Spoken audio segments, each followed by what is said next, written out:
This is our precipitation and metal ions practical. We're going to work through each of the transition metal ions on your results table, and each time we're going to add some sodium hydroxide and then excess sodium hydroxide. We're separately going to add ammonia and excess ammonia, and then finally to a separate sample we're going to add a few drops of carbonate. So we've got sodium carbonate there. So you need to make sure you have recorded the colours of the initial solutions and then make observations for each of the different tests that we're doing on our solutions. So we're starting off with our chromium 3+ solution. So that's a nice green colour here. So I'll put that into our 3 different test tubes to start with. And then first of all we'll put a few drops of sodium hydroxide and note any change here. If I bring this closer you can see.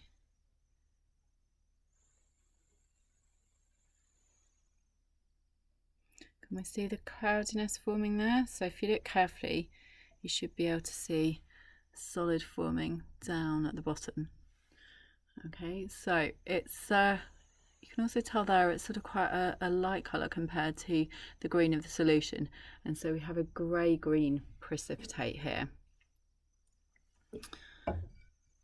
Now I'm going to add a few drops of ammonia next so we can compare those two.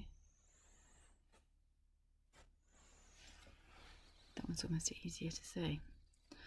Okay, so we've got that grey-green precipitate forming there as well. And then we need to go to adding excess in both. So we can see the precipitate down the bottom there. You can see lots more precipitate forming there. And then for excess, we really need to top this up. If I'm just going to pour, that's probably easiest.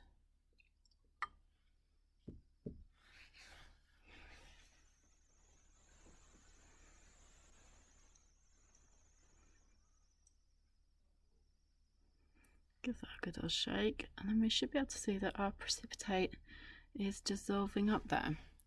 Okay, so our solution is going clear again. Let me put a little bit more in there.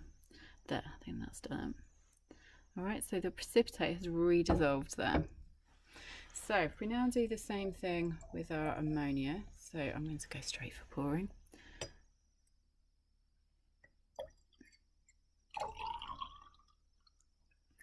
So similar quantities for a comparison there, and we can see we can't see through that one now, so we've still got our grey-green precipitate, so it doesn't redissolve in the ammonia solution. So our final test then is to add a few drops of sodium carbonate.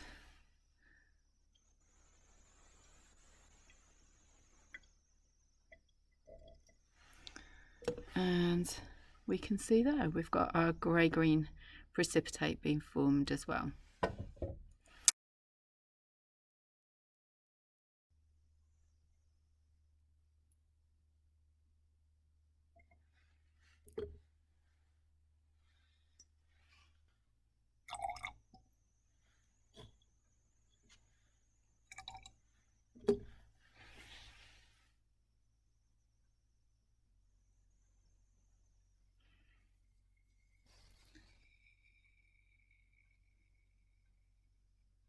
I think we've got a reaction just happening there. Can we hear?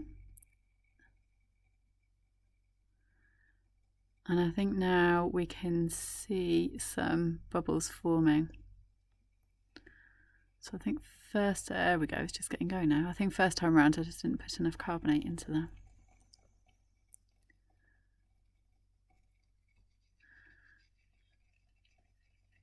So giving it a good old mix. Took its time, but we can now see we've got effervescence as well there. So it's kind of often described this as a kind of mud grey precipitate. There's loads of Dulux colour chart kind of names that we could assign to these, but that's a bit of a better reaction going on there. So next one then is to have a look at our Mn2+ ions. So I think we can tell just looking at the solution here, it's a very pale pink colour. So we'll split this 3 ways and then repeat the same process. Okay, so a few drops of sodium hydroxide, and we'll add a few drops of ammonia to the next one. Okay, so give those a shake, and we can see it's gone all cloudy, so we've got our precipitate there, and then you just need to record the colour of that one. So it's probably a pale brown colour there for our precipitate. And then we need to top up. So let's top up with sodium hydroxide.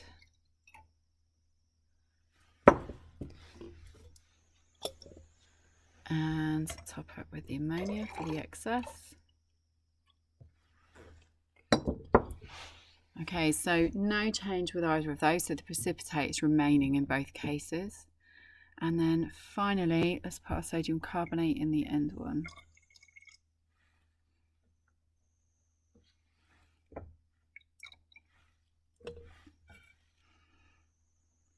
Okay, so with this one, you can see your precipitate there.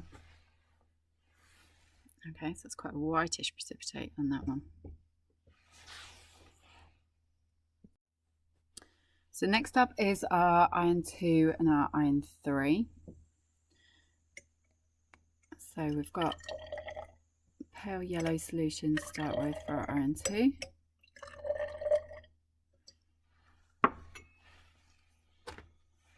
Okay, so I think, yeah, see it's looking a bit on the yellow side today, but usually described as a pale green one. So pale, probably put pale green down there, I reckon. And then our iron 3 one is quite distinct here.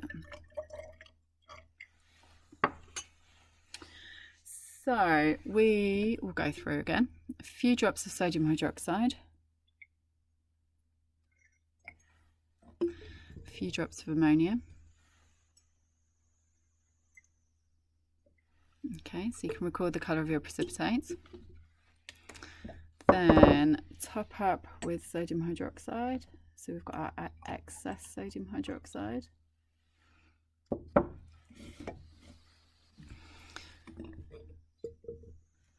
And top up with our excess ammonia as well. Okay, so both still super cloudy there, so precipitate's not redissolving. And then with our carbonates.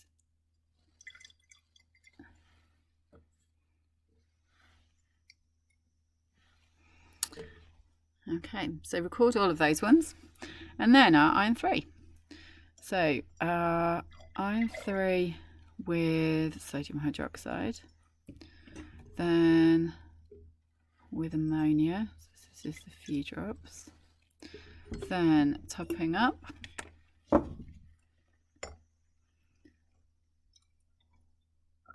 So excess. You can absolutely see the solid in this one and in this one over there as well. It's very distinct. Okay, so solid definitely remaining. Same with that one. And then finally our carbonate one at the end.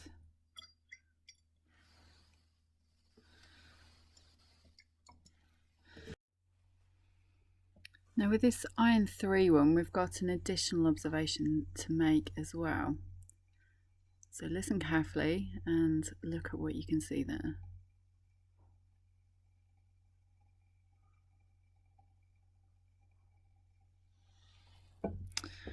Okay, so make sure you've got all those ones recorded.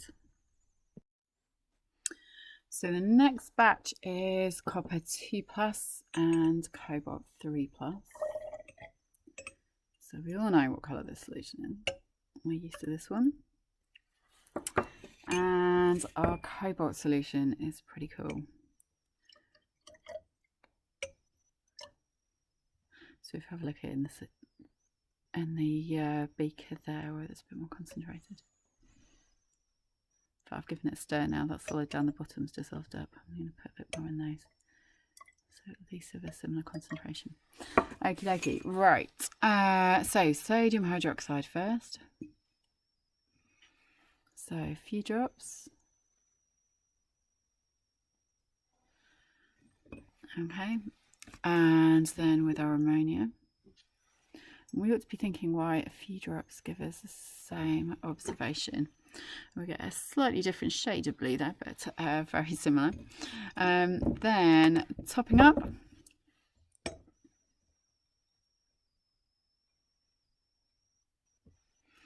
Okay, so we can see our precipitate stays there. And, oh, look, let me give this one a bit of a shake. There we go. And then with ammonia here, so we had our library precipitate there. Look at that, magic.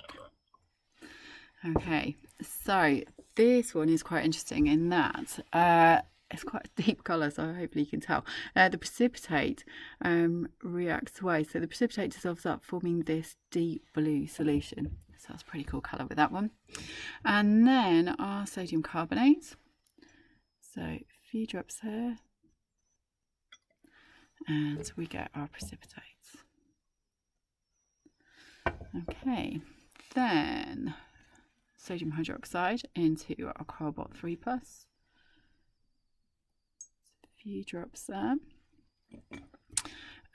Same with our aqueous ammonia.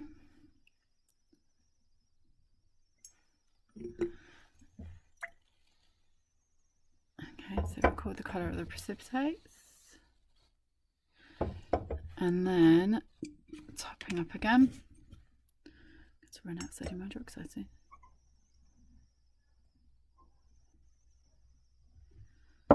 There we go.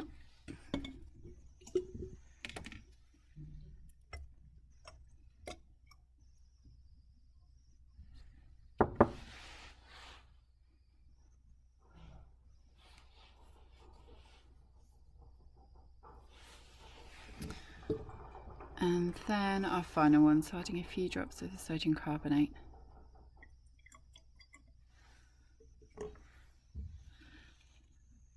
Okay, so a nice pink one there.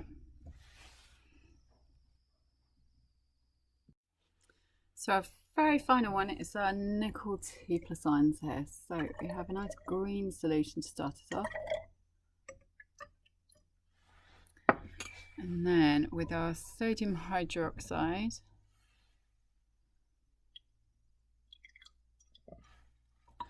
so a little bit of sodium hydroxide, a little bit of ammonia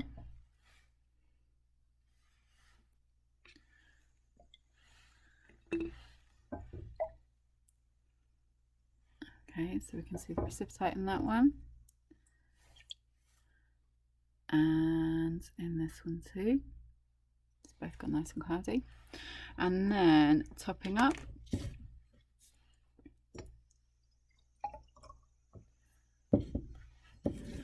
So precipitate is remaining there. And with our aqueous ammonia.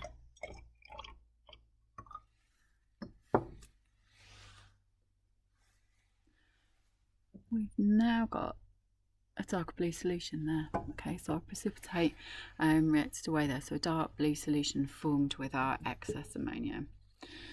Then a few drops of carbonate.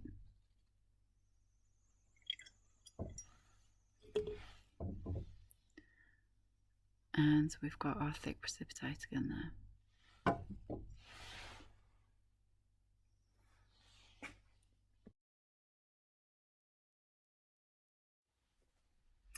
So we'll just have a final look at the precipitates with 3 of our substances here.